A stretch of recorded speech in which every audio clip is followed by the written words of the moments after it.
Imagine spending years studying medicine, sleepless nights, endless exams, and a single goal to save lives. But what if saving lives puts your own life at risk? What if every shift you walk into could turn into a battlefield? In India, that's a terrifying reality for thousands of doctors and nurses. Over 80% of healthcare professionals in India have faced harassment at work, and physical assaults have doubled since 2015. This isn't just a statistic, it's a warning, a signal that something is deeply broken in India's healthcare system. Let's uncover how things got this bad. In 2015, the number of assaults on public servants, which includes doctor, was 8.2 per lakh. By 2022, that figure rose to 12.5 per lakh. That's a shocking 52% increase in just 7 years. But the ground reality is even worse. Surveys among doctors revealed that physical assaults jumped from 22% to 45%, and verbal abuse skyrocketed from 68% to a horrifying 96% between 2015 and 2024. So now nearly every doctor in India faces abuse in some form,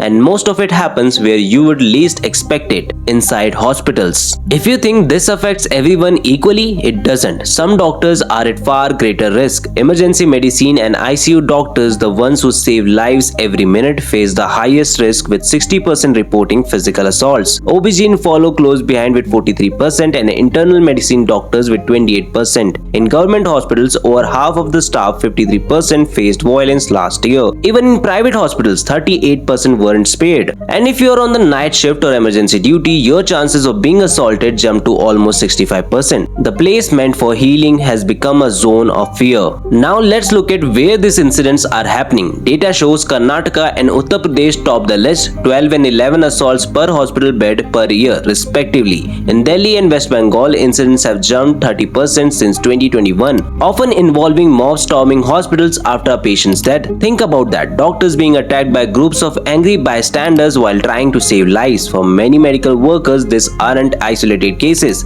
It has become an everyday threat. So what's causing all this? Studies show that 26% of attacks happens after a patient's death, when emotions run high. Another 17% are due to perceived delays in treatment, 12% from billing disputes, and 9% due to miscommunication at discharge. But here's the most disturbing part. 40% of all attacks involve mob violence, where more than two people, often relatives or strangers, join in. Rumors spread instantly on social media, and in minutes, anger turns into assault. It's misinformation, frustration, and lack of trust exploding inside hospitals. Now you might be wondering, why don't doctors file complaints? Because the system makes it almost impossible. Only 43% of assaulted doctors ever report the incident. Many fear retaliation, or they simply don't believe the police will take action. FIR findings are slow, intimidating, and often dismissed. Infrastructure doesn't help either. Less than 10% of Indian hospitals have CCTV cameras. Imagine working in such high-stress environment without even basic protection. It's no wonder that 1 in 3 doctors feel unsafe at work, and 21% have thought about leaving government services entirely. But the damage doesn't stop at the physical level. The trauma runs deep. Over 70% of assaulted healthcare workers report anxiety, insomnia, or PTSD symptoms. Many avoid high-risk duties or switch departments entirely. Every year, 15% of junior doctors change their career plans because they no longer feel safe, and this affects patients too. Doctors afraid of backlash start practicing defensive medicine, ordering unnecessary tests, avoiding critical decisions just to protect themselves. The result, emergency wait times have increased 18% in India's tertiary hospitals. Patients suffer longer and the system slows down, all because of fear. To truly fix this, India must mandate minimum security standards, CCTV alarms, train guards, simplify reporting with fast-track courts for medical violence,